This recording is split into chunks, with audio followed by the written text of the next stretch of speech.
Bonjour les amis, aujourd'hui je voudrais vous parler de 11 critères pour vous assurer que vous êtes dans une bonne église. Ce n'est pas l'appellation qui fait l'église. Une bonne église est une église qui vit la réalité de l'évangile tous les jours, en commençant par son berger. Voici quelques bases. L'église doit être établie premièrement sur le fondement qui est la révélation de la mort et de la résurrection du Seigneur Jésus, qui est le Seigneur et le Sauveur de chacun de ses membres. Je reviendrai sur ce point précis avec une vidéo qui s'appellera « Comment s'assurer que mon Église prêche la bonne doctrine ?» Deuxièmement, la vie du pasteur doit être un exemple de foi et de détermination à toujours placer le Seigneur en premier dans sa vie. Dès que vous voyez le pasteur se mettre en avant, fuyez, car vous servez un homme et non le Seigneur. Troisièmement, l'Église du Seigneur doit être conduite par l'Esprit de Dieu sur un chemin étroit où le pasteur donne sa vie pour ses brebis et n'a de cesse de vouloir ressembler à son maître, Jésus-Christ. Quatrième point, les responsables et les membres de l'Église doivent manifester naturellement le fruit de l'Esprit, expliqué dans Galates 5, verset 22. Cinquièmement, les finances doivent être gérées d'une manière transparente et sérieuse. Le pasteur ne doit pas servir le Seigneur pour un gain sordide. Chaque membre devrait regarder la comptabilité de l'Église après chaque assemblée générale annuelle et poser toutes ces questions afin que cet aspect de la vie de l'Église soit irréprochable devant Dieu et devant les hommes. Sixièmement, l'Église ne doit pas être la propriété du pasteur ou de sa famille, mais elle appartient à Dieu. Quand vous voyez une Église dirigée par la famille du pasteur, il vous faut fuir car vous êtes dans un piège. Septièmement, vous devez être libre d'entrer et de quitter l'Église quand vous le voulez. En effet, trop d'églises s'attachent les membres par des techniques charnelles de type mentor ou leur confient des tâches imaginaires pour garder les membres captifs. Si c'est le cas dans votre Église, il faut sortir au plus vite, car à ce moment précis, vous verrez les réactions charnelles dans toute leur horreur. En tant que pasteur à Paris, nous voyons des gens qui ne parviennent pas à sortir des filets dans lesquels l'Église les a enfermés, comme le mouvement Charisma à Blanc-Ménil, 93 150. Je rencontre des personnes qui mettent des années afin de s'en sortir. Je leur conseille de changer d'adresse, de téléphone, d'email, etc. Tant ces mentors peuvent faire preuve de manipulation, de harcèlement, que ce soit en acte ou en parole. Huitièmement, le pasteur ne doit pas exercer de pression financière ou psychologique sur les membres. Tout doit se faire volontairement et de tout cœur. Neuvièmement, on sert le Seigneur et non une dénomination. Attention à ces pièges qui vous disent « vous êtes sauvés par la mission pour servir la mission ». Non, on est sauvé par le Seigneur pour servir le Seigneur en premier et ensuite la mission. Dixième point, attention à ces pasteurs hyper diplômés, hommes d'affaires qui par ruse ou par leur sagesse humaine séduisent les gens par un langage élaboré pour leur faire miroiter l'épanouissement spirituel, le bien-être permanent, la réussite sociale et financière. Ce sont des loups ravisseurs. Onzièmement, attention aux sectes et à ces prédicateurs qui se disent être Jésus réincarné. Je ne fais que rappeler ce qu'a dit Jésus dans l'évangile de Matthieu au chapitre 24 verset 5, « Car beaucoup viendront en prenant mon nom. Ils diront c'est moi qui suis le Messie et ils égareront bien des gens. » Il y en a des centaines, mais je pense plus particulièrement à des gens comme Philippe Kakou en Afrique, ou Yang Zhangbin, une Chinoise née en 1973 dans le nord-ouest de la Chine, se prétendant être l'incarnation du Dieu Tout-Puissant de l'Église chinoise, se prenant pour Jésus. L'Église du Tout-Puissant, appelée encore l'éclair oriental, il faut fuir à grande vitesse. Dernièrement, j'étais appelé en urgence par une famille en détresse, car la maman, en proie à des crises de folie, se jetait par terre en vociférant. Je suis allé prier pour cette femme qui priait comme moi, Jésus. Toutefois, son Jésus était cette Chinoise, Zhang Zhangbin, et plus je priais, plus elle devenait violente et me menaçait physiquement.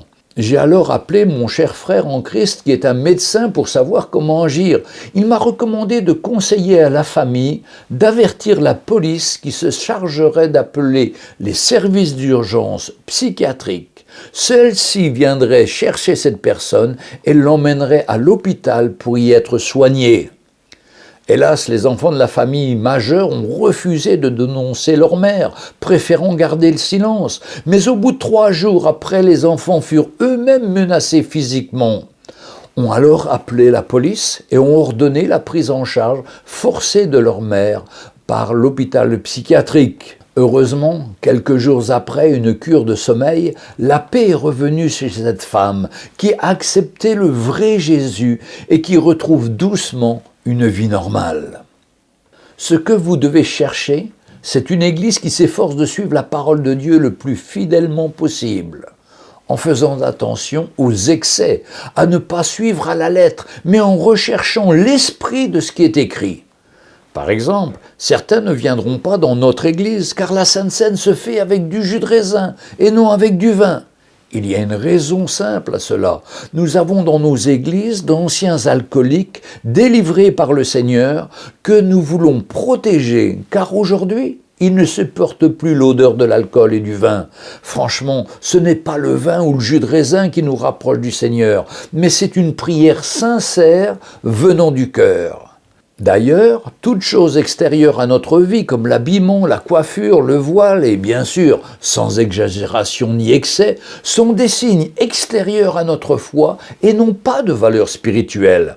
En effet, ce sont des éléments extérieurs à l'être humain qui se rattachent à la loi, alors que la vie de l'esprit est un élément intérieur au cœur de l'homme.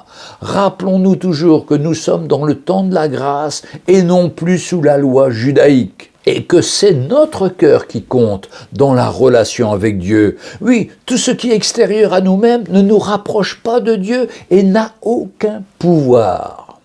L'Église se doit de nourrir ses membres avec une bonne nourriture spirituelle et non pas en suivant les mouvements à la mode comme la prospérité, chasser les démons chez les chrétiens, le mouvement du rire, l'épanouissement personnel pour un bien-être permanent, etc., etc. Si le peuple est bien nourri, on va voir une croissance dans leur vie spirituelle et l'Église va aussi progresser spirituellement. Attention, ne confondons pas croissance en nombre et croissance spirituelle. Encore un autre avertissement, attention au one-man show. La parole de Dieu dans l'épître de Paul aux Éphésiens, au chapitre 4, versets 11 à 16, nous parle de différents ministères qui doivent venir dans l'Église et de la complémentarité de ces ministères. Une seule personne, excepté Jésus, ne peut occuper tous les ministères. Nous devons travailler en équipe. Écoutons ce que nous dit ce texte. Et il a donné les uns comme apôtres, les autres comme prophètes, les autres comme évangélistes, les autres comme pasteurs et docteurs pour le perfectionnement des saints en vue de l'œuvre du ministère et de l'édification du corps de Christ, jusqu'à ce que nous soyons tous parvenus à l'unité de la foi et de la connaissance du Fils de Dieu, à l'état d'homme fait, à la mesure de la stature parfaite de Christ, afin que nous ne soyons plus des enfants flottants et emportés à tout vent de doctrine, par la tromperie des hommes, par leur ruse, dans les moyens de séduction, mais que, professant la vérité dans la charité, nous croissions à tous égards en celui qui est le chef, Christ. C'est de lui, et grâce à tous les liens de son assistance, que tout le corps bien coordonné et formant un solide assemblage tire son accroissement selon la force qui convient à chacune de ses parties, et il s'édifie lui-même dans la charité. Attention encore de ne pas donner de grandes responsabilités aux jeunes convertis, car ils doivent d'abord être éprouvés pour voir s'ils réussissent leur test, car à celui qui est fidèle dans les petites choses, on pourra confier de plus grandes. Attention à l'orgueil qui précède la chute. Trop de prédicateurs parlent de manière orgueilleuse et prétentieuse. Leur fin est proche, fuyez-les.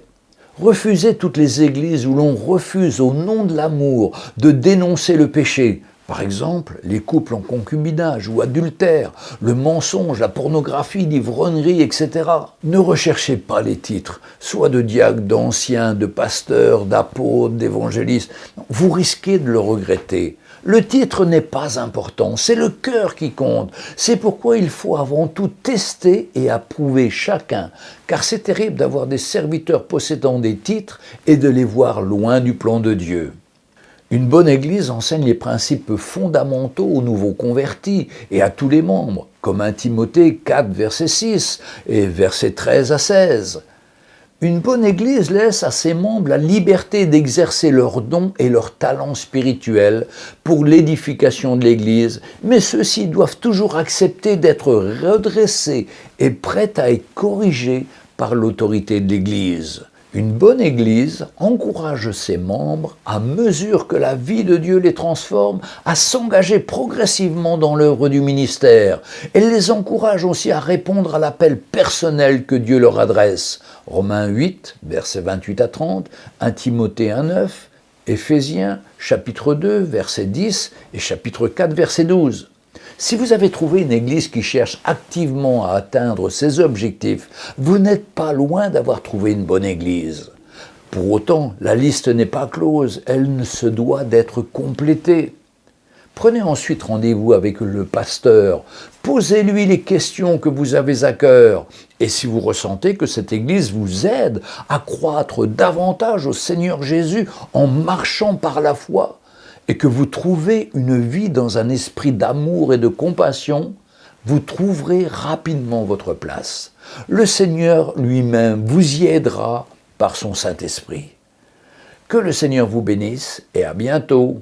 Mes amis, si cette vidéo vous a plu, n'hésitez pas à mettre un petit pouce bleu et à vous abonner pour être prévenu de toutes les nouvelles sorties. Si vous avez des questions aussi, n'hésitez pas, je réponds au fur et à mesure à toutes ces questions, pas par écrit mais uniquement par vidéo, alors n'hésitez pas à poser des questions et je ferai de mon mieux pour y répondre. À bientôt.